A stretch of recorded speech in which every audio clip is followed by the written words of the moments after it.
Welcome to our channel. My name is Zinhle. And I am Sibusiso. And we are the Mlangenis. Yes guys, welcome back to our channel, to all of our viewers, all of our subscribers. Hello family. What's good? What's good? And if you're new on this channel, just know of the one house rule, the Mlangeni house rule, and that is simply to subscribe and join the family. Join the family. Sibe happy. Yes, and grow together. Yes. So without further ado, today we're doing the Sit down with the Mlangenis. Yes. So we are getting in today on how to protect your relationship and the couple of things that we see as small, we see as you can fix it, we see as they're not that big, but these things build up and they actually cause tension in the relationship, they actually cause conflict in the relationship, and it would then be a mess basically. So this we've learned from our relationship, and this we've learned from our marriage. Yeah, definitely. So we gonna tackle this from anything that we see, anything that we have experienced that might be detrimental to the relationship, might cause you guys to be separated. Yeah. You know, that might ruin the relationship. So yeah, we'll look at a couple of things. Yes. I mean, there's a lot. There's a lot. It's not limited to what we are saying, but we're just gonna try and squeeze everything in, and then you can share also as much add. as we want. And and you can also add on the comment section what you've experienced. Let's share. Let's make each other aware of the things that we need to be watchful of. Yes. So first, I think I would like to speak about oversharing. And I always feel, and this is for me, because you know sometimes what you need to do when you're in a relationship, you need to put up a mirror, you need to look at yourself, you need to really look at yourself, because sometimes actually you are the problem, you know, and just think about how you handle certain things. I say oversharing because, you know, I've always been this person who's very open, and anything and everything that would happen in my relationship, I'm there telling my friends specifically, not family, you know, but I would share like what I'm going through, what happened, like with my friends. And maybe sometimes it's because they were there to like see parts of it, so then I'd feel the need to just like say the whole picture. And people that know me know that I'm a storyteller.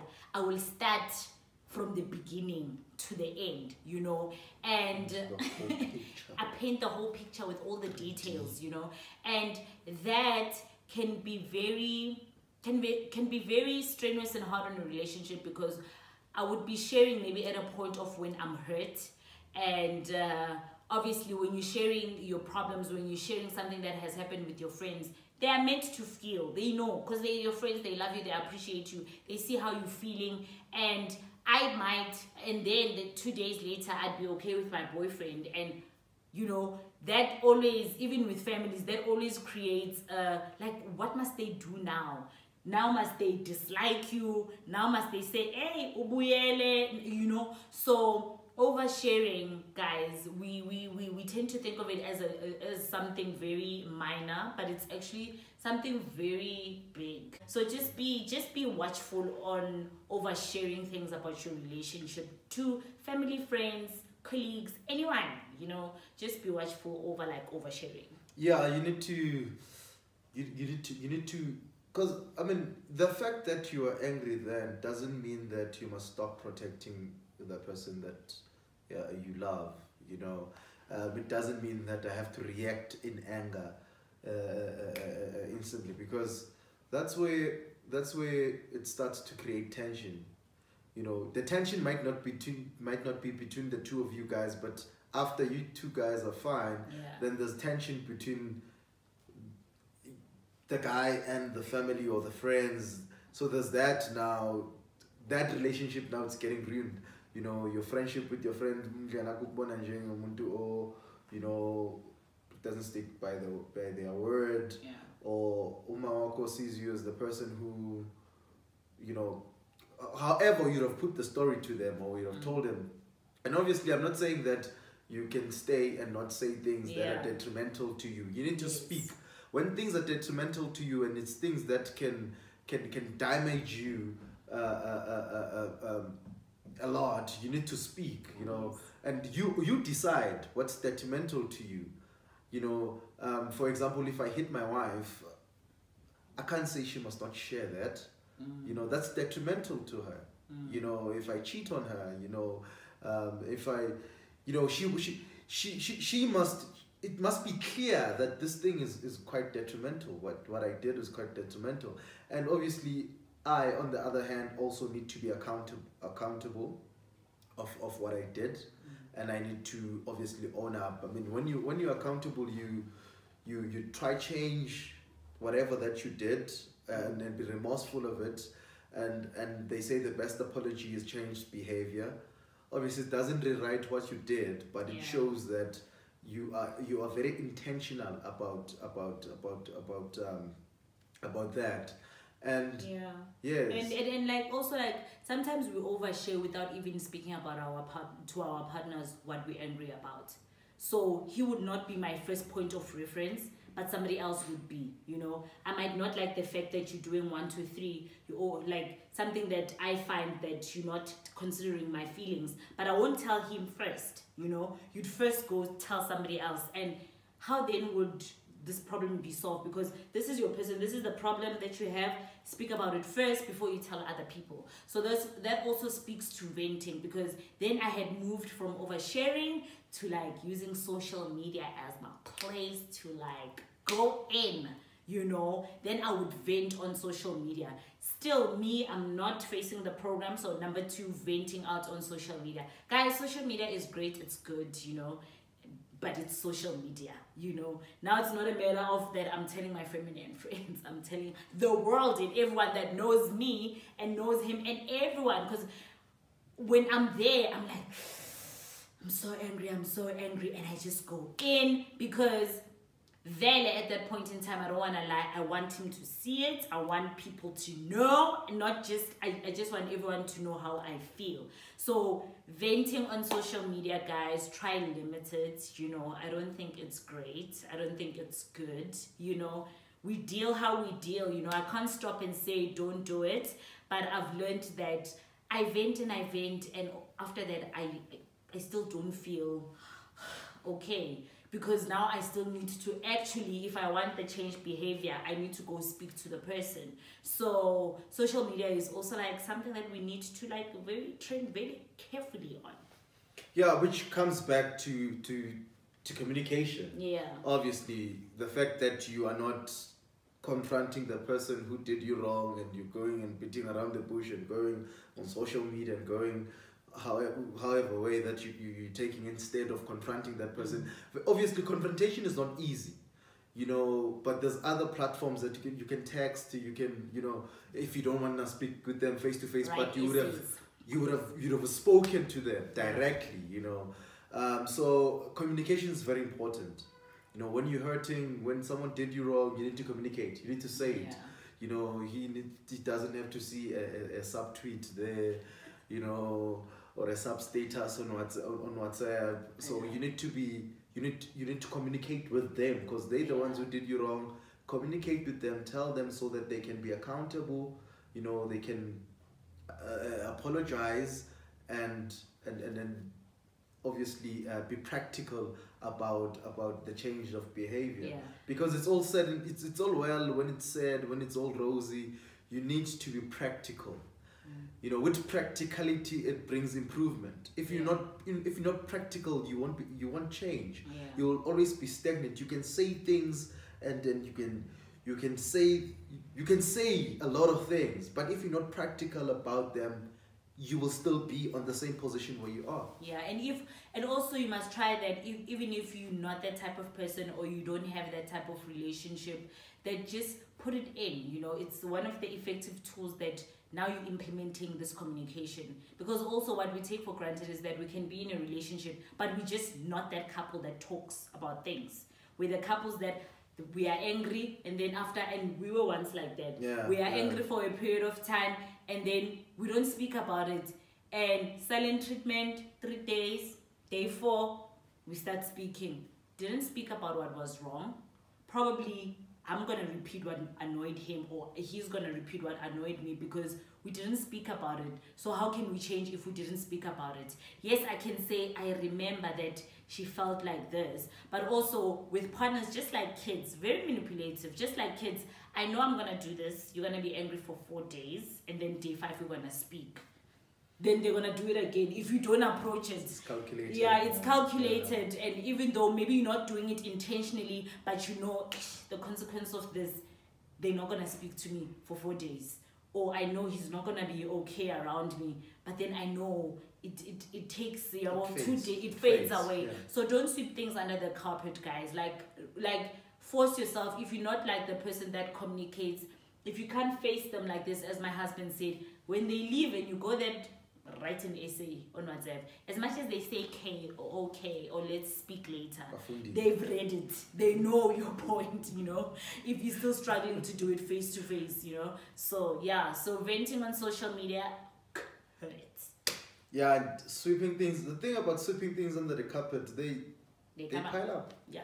They pile up. The carpet is, yeah. You know, now when they pile up, it's a whole lot of dirt that needs a whole lot of work, you know, instead of just taking a dustpan and just sweeping that dust. That's Mlangeni dust. Now you need amakharafu to clean this mess. Yeah. You know, so always be mindful of that. Yeah. Deal with the dust other than wanting to deal with the pile of dirt. Yeah. And the other thing, like friendships with the opposite sex, I don't necessarily have a problem with them, you know. You must be transparent about it, and also it just brings to point one again, because oversharing in that content, in that space, and you know, this is a guy, I'm a girl, you know, and we don't minus that, guys. We don't minus the fact that it's a guy, because if we minus it, then it wouldn't be a problem in relationships, or it wouldn't be a concern in relationships. But the fact is, this is a guy, this is a girl, the type of relationships that you guys have, you know. And because also, you know, sometimes you can be vulnerable to this guy, you know, and obviously your friend has a soft spot for you, you know. I'm not saying they're gonna try something, maybe they can, like when you're vulnerable, they hug you, you're just feeling the hug, the warmth of a man or a lady, and now the relationship, they can be, you know, blurry lines. I'm not saying there isn't platonic friendships, there are platonic friendships, but also with that, just be mindful and tread carefully also in your relationship with the opposite sex, because then for guys it becomes a respect thing, because now this guy looks at him in this other level, you know, that, you know, no, like mina muntu wakhe sinje, and I know more. Imagine now somebody else, your friend, knows more about your relationship, knows more about my feelings, about my plans, more than your partner. So then it becomes like disrespect in a way, if maybe I'm oversharing with my guy friend about you, and he's like, yeah, and I mean, you know? I mean, we guys have egos, we guys have pride. You can be a very humble person, but you still have that thing about yourself, and you wouldn't want to hear another guy telling you your business, you know, things that when you thought they are private, you know, and that will always honestly break your ego. And obviously I'm all about treating people with respect. Treat me with respect. If I happen to have a female friend or whatever, I know my person, I know how she is. Just be respectful of that. Respect my relationship, respect my wife. You know, you can't just now be friends. Yes, dial me at 10 o'clock. Because you know how girls can be spicy, you know, as well. At 10 o'clock on whichever day, you just dial me at 10 o'clock or text me at whatever time you feel like texting me. Obviously, I need to then put you back online. I need to put you back online, because that, I feel, it's now it's now interfering with my relationship with my wife. Yeah, because, you know, like especially with the opposite sex, if you have like friends, sometimes they will make you feel, or they will want to make you see that they are the friend that has been there. They are the friend that knows, you know. And then it's almost like now we're fighting for some space, you know. Like now I have him and I have my guy friend, and then unspoken fighting of this specific space because this person knows more than this one. And now it's like, now you guys are like fighting, or now there's the girl and there's me, and then like we're like fighting for a position in this guy's life. No, I'm the only one that has a position. Yeah, should be that way. It's like less conflict and less snacks, shady, whatever vibes that you would get from, because maybe men do it subtle, you know, but ladies can be very, they show you, yeah, they show you that, hey, I know this person, this is my friend. Because the start of it all, the start of the fallout, the breaking ups, the divorces is tension. You know, it starts with tension. It starts with the conflict brings about tension. If there's conflict, there can't be conflict, and after the conflict, manage the tension. You know, because with every conflict there comes a tension, but how you deal with the tension is very important. You know, because with every breakup, with every relationship that gets ruined, it's because of tension. You know, and if there's constant tension, there won't be joy. It has to be enjoyed. You have to always strive to just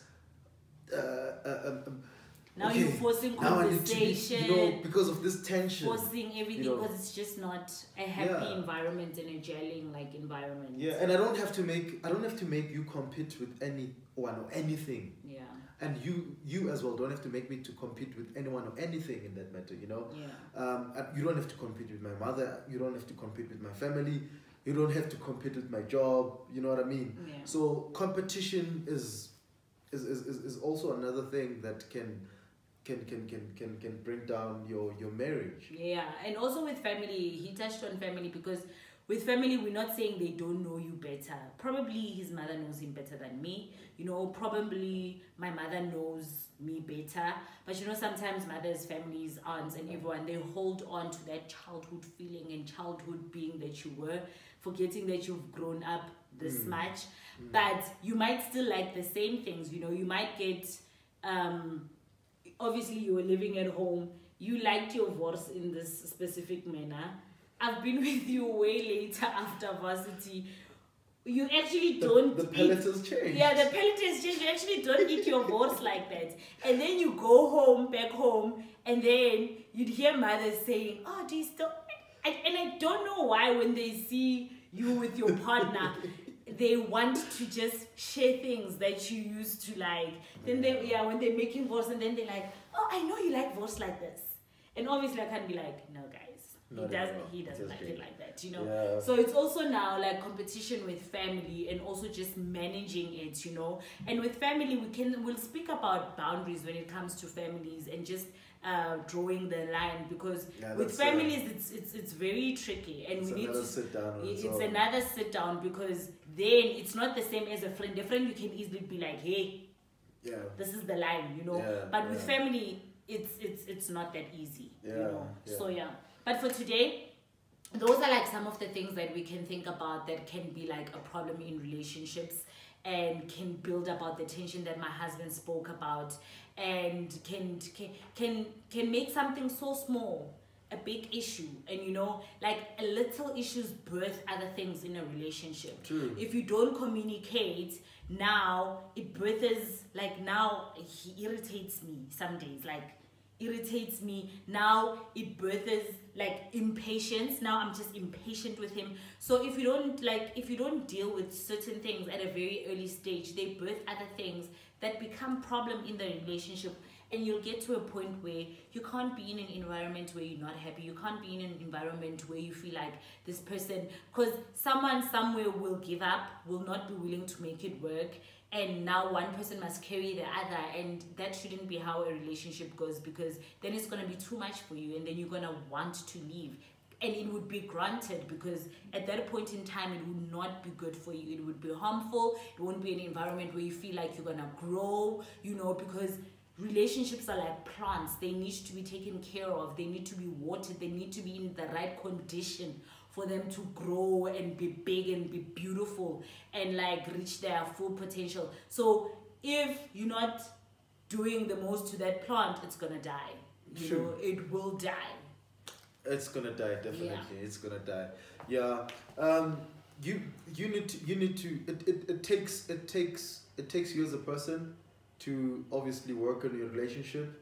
It takes you as a person to protect your relationship, to guard your relationship, to nurture your relationship. You know what your partner doesn't like. You know what your partner likes. You know your partner, you know their boundaries, you know their limits, you know that if you do this, it's going to make them angry. So always be accountable, always be responsible, always be transparent, and always be faithful. You know, always try to live by the have your own what's this, have your own a standard of living in this relationship, or a standard, a code of conduct. Yes, that's what I was looking for. A code of conduct, you know, that will work best for the union, Mlangeni, you know, for the Mlangenis, you know. Obviously, you watch the places that you go, the people that you hang out with, because that also has an impact on certain things that you think, how you view certain things, you know. So guys, thank you so much for joining us. Please do give this video a thumbs up, and please share what are the other things that you can think about that causes tension maybe in the relationship. So share some of the things that can be a problem in the relationship, so that we just keep the conversation going and we grow and we do better in our relationships, and we like know what to look out for, you know. And yeah, do subscribe, do like, do comment, and we will see you guys next time. Yes guys, thank you very much for watching. We really appreciate you. Cheers. Bye. Bye.